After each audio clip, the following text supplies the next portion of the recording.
Good evening. You're now with me, Shalshamato, for TVS Nightline, and here are the headlines for tonight.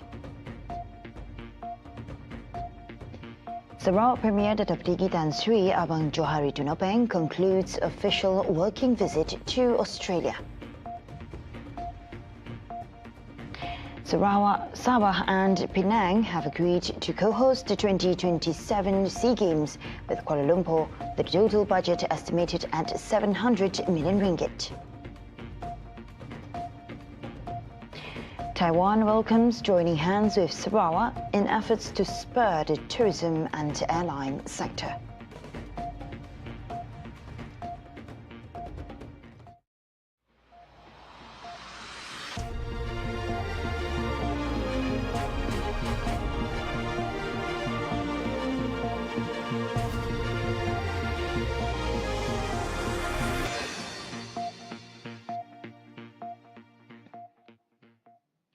We begin with this news. Sarawak, Sabah and Penang have agreed to co-host the 2027 SEA Games with Kuala Lumpur.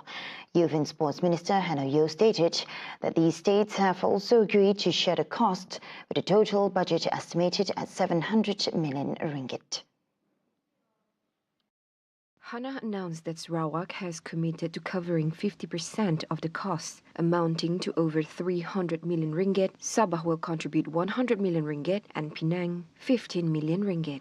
Previously, the Ministry of Youth and Sports (KBS) announced Malaysia's acceptance of the Southeast Asian Games Federation offer to host the 2027 SEA Games. According to KBS, this decision was made by the cabinet chaired by Prime Minister Datuk Sri Anwar Ibrahim, considering the commitment to a joint hosting by the three states of Sarawak, Sabah and Penang. Hannah also mentioned that her ministry received similar offers from several other states, but they had to be declined as these states were not willing to cover the expenses for hosting the biennial sports event.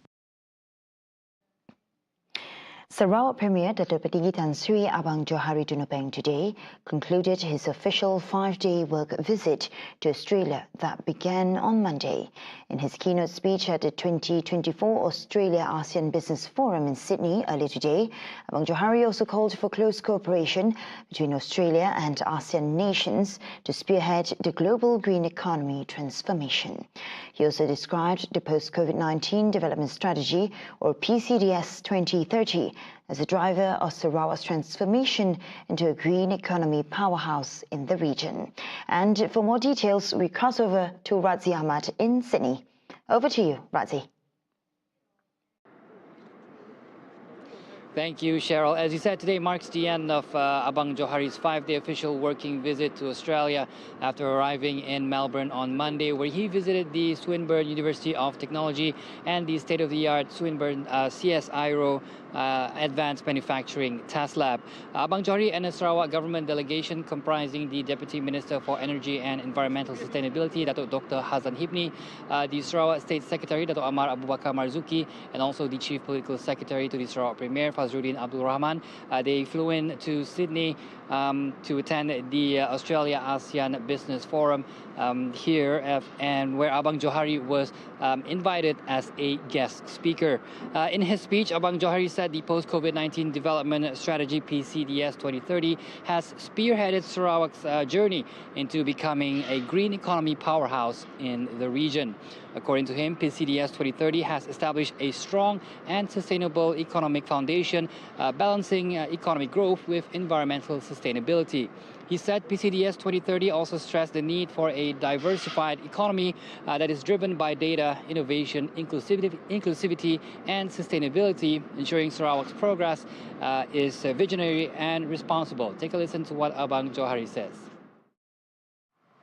Sarawak stands at the critical juncture where we must decouple GDP growth from unsustainable energy and resource consumption. This shift will not happen on its own. It requires Sarawak to embrace green economy policies to drive this transition. The Premier said Sarawak's commitment to advancing the hydrogen economy positions the region as a key player in the clean energy sector among Southeast Asian countries. Abang Johari added that on a national level, Sarawak is a major player in the National Energy Transition Roadmap and ETR, reaping massive benefits as a result. Take a listen.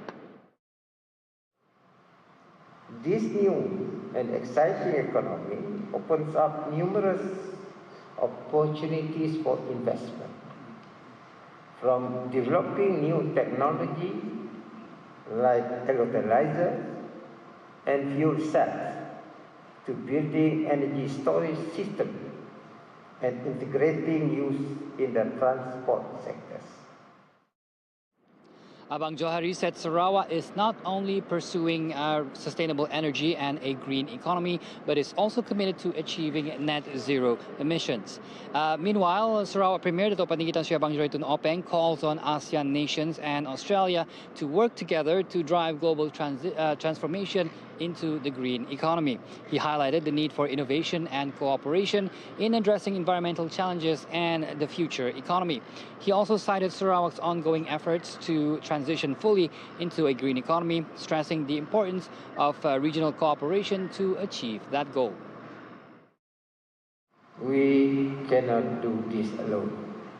I invite all of you to strengthen the Australia-ASEAN partnership with us in innovation and economic collaboration.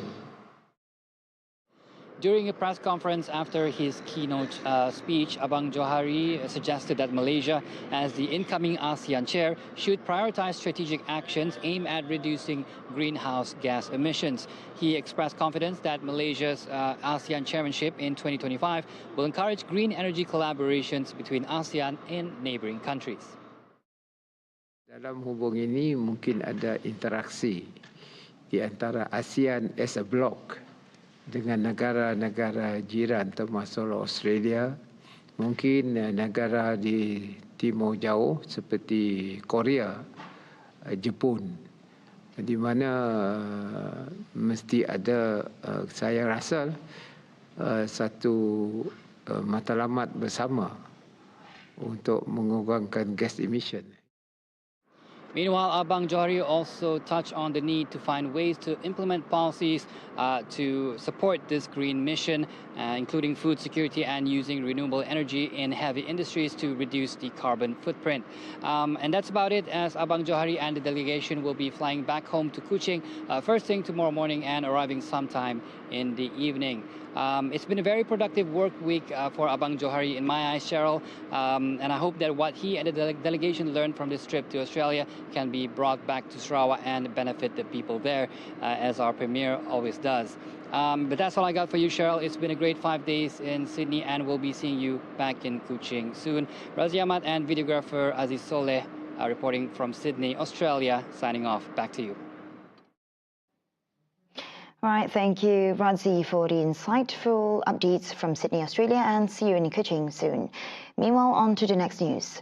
Taiwan welcomes a collaboration with Sarawak in efforts to spur the tourism and airline sector.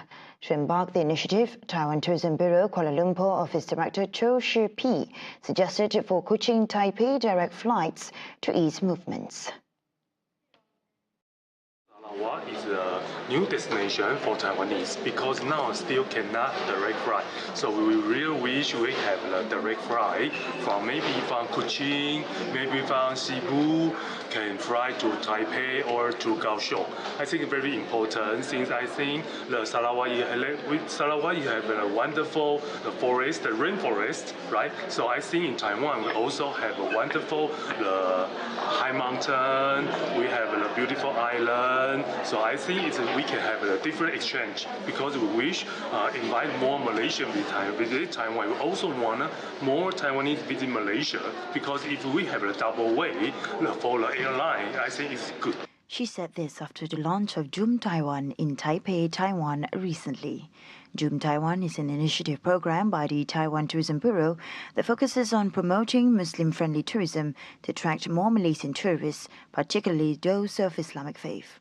Also present were the Taiwan Salam Ambassador Nabila Razali, President of the Malaysia Friendship and Trade Centre Asnifa Ghani, Director of Malaysia Tourism Promotion Board Hafiz Hazin, and Director of Trade at the Malaysia Friendship and Trade Centre Aninawati Saleh. In addition, Huang Yi-chen, Director of the International Affairs Division of the Taiwan Tourism Administration, and Chow Ting-chang, Deputy Director General of the Taiwan Tourism Administration, were also present at the event. For the record, Taiwan ranks second as a Muslim-friendly destination in the non-OIC member countries category, according to the Global Muslim Travel Index Mastercard Crescent Rating 2022.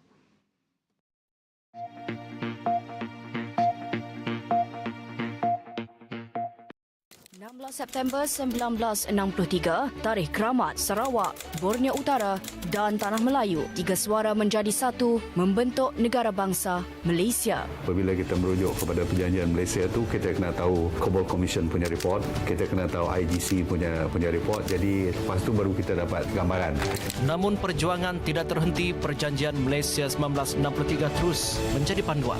You must acknowledge our right, and we are doing what we are doing now is based on our right berasaskan pada perlembagaan dan Malaysian Agreement, itu saja. Saksikan laporan khas Hari Malaysia Bermula 15 Ogos ini hanya di TVS saluran 122.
Welcome back to the Nightline.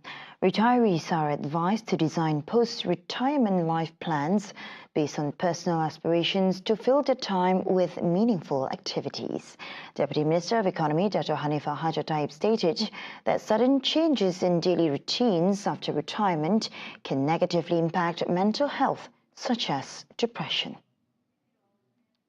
Ceburilah bidang-bidang yang anda sudah lama tinggalkan kerana komitmen kepada kerjaya.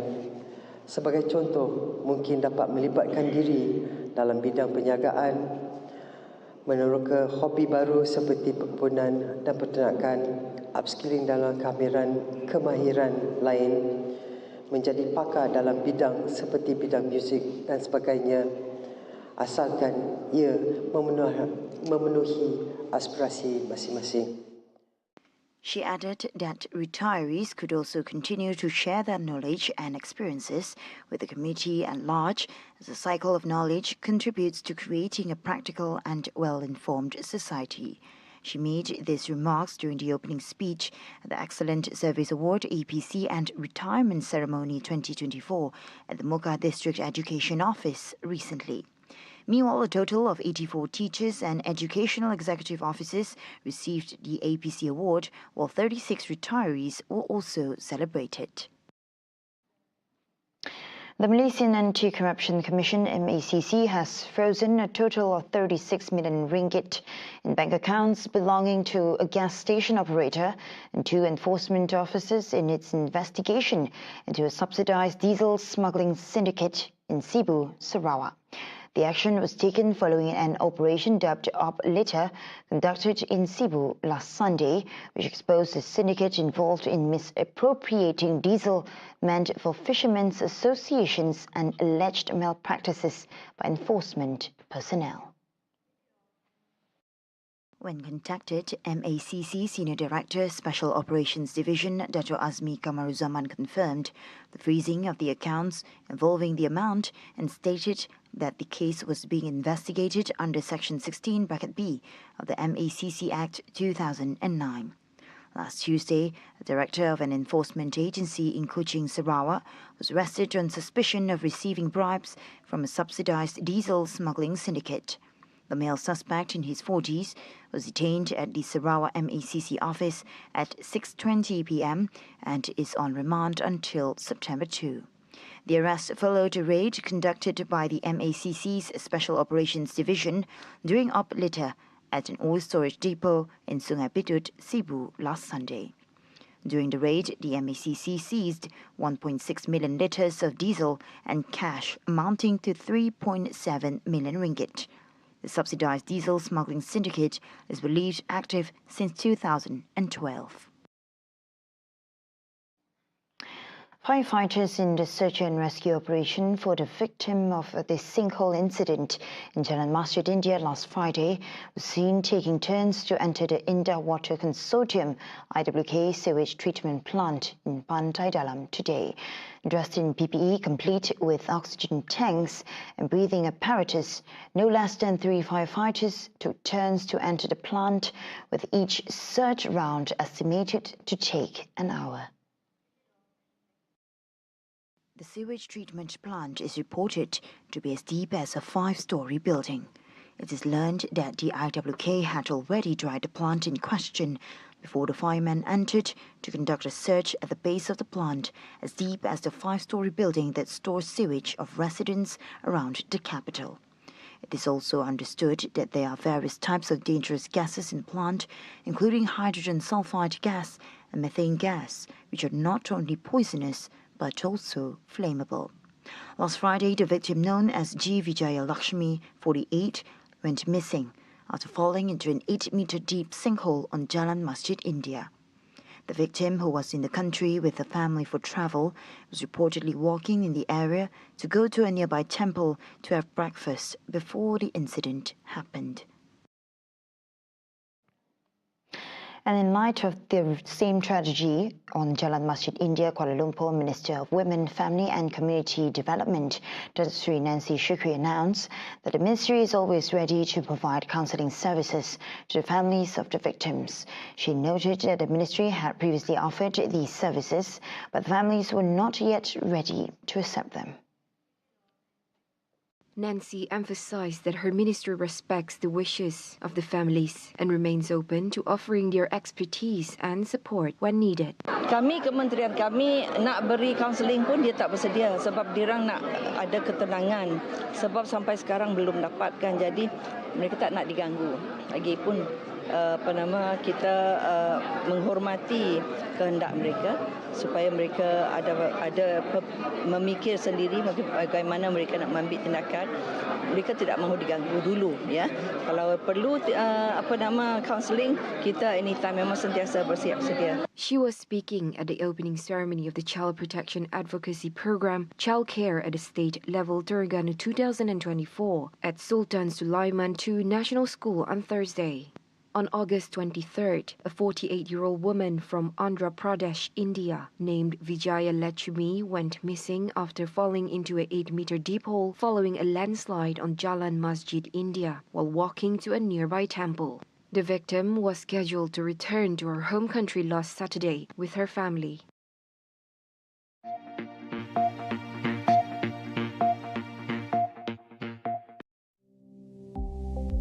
Sempena istiadat pertabalan ke bawah Duli Yang Maha Mulia Seri Paduka Baginda Yang di-Pertuan Agong ke-17 Sultan Ibrahim, Jabatan Museum Malaysia telah menganjurkan pameran Raja Kita yang akan berlangsung dari 26 Julai hingga 29 September 2024 bertempat di Galeri 1 dan 2 Jabatan Museum Malaysia. Jumpa anda di sana.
Thank you for staying with me. And now on to world affairs.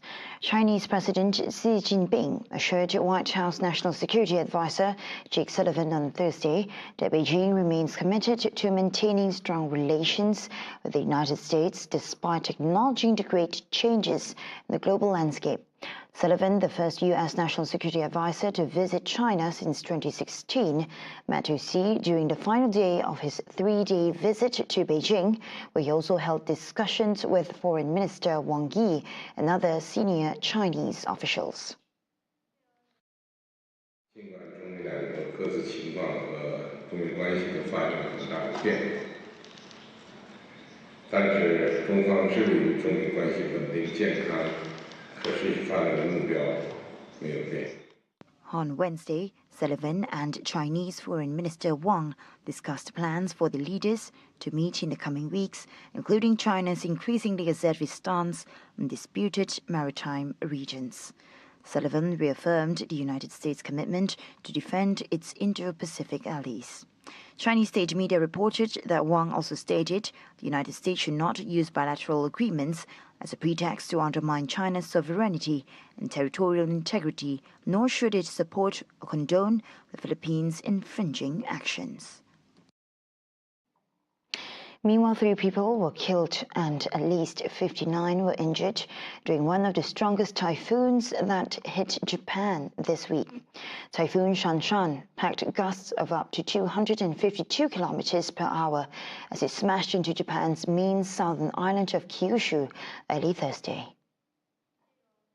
Authorities issued their highest alert in places, advising hundreds of thousands of people to evacuate. The coastal city of Miyazaki, littered with debris from nearly 200 damaged buildings, reported 25 injuries, including some from a tornado. According to NHK, 59 people were injured in the Kyushu region, and a man on a small boat was missing off nearby Kagoshima Prefecture. Kyushu's utility operator said 335,760 houses were without power elsewhere on the island. A Thai court on Thursday jailed a famous Spanish actor's son for life for the grisly murder of a Colombian plastic surgeon on a tropical holiday island in a lurid case that has gripped Spain. Daniel Sancho Broncalo, a 30-year-old chef, was found guilty of the premeditated murder of Edwin Areta Arteaga on the tourist island of Koh Phangan last year. The case has generated enormous interest in Spain because the defendant's father, Rodolfo Sancho, is a well-known actor and scores of Spanish reporters have flown in for the trial. Tribunal que tenemos unos días para acudir, los derechos humanos, el tribunal, y es lo que tenemos que hacer. ¿Por qué? Porque sería atrevido nosotros valorar una sentencia que no conocemos. Ahora tenemos que traducirla. Es la motivación y personalmente diremos los motivos para recurrir, pero que se va a recurrir seguro, sin ninguna duda. Que la Fiscalía y la Cosa van a recurrir, yo estoy convencido. Y lo más importante para mí es el hecho de que el presidente... Sancho claimed he killed Arrieta, 44, in self-defense and admitted hiding the body, but denied destroying the Colombian's passport. The trial heard that Sancho chopped up Arrieta's body, put the parts in plastic bags before distributing them around Koh Phangan. While Thailand still has the death penalty for some crimes, including premeditated murder, it rarely carries out executions, the last being in 2018. See the world closer with TVS as we bring the latest news updates both locally and internationally. For more headlines anytime, anywhere, just head on to our official website at tvsarawak.my or follow us on our social media platforms at TV Sarawak. And those are the updates on TVS Nightline. I'm Shal Shamato. Thank you for watching and have a good night.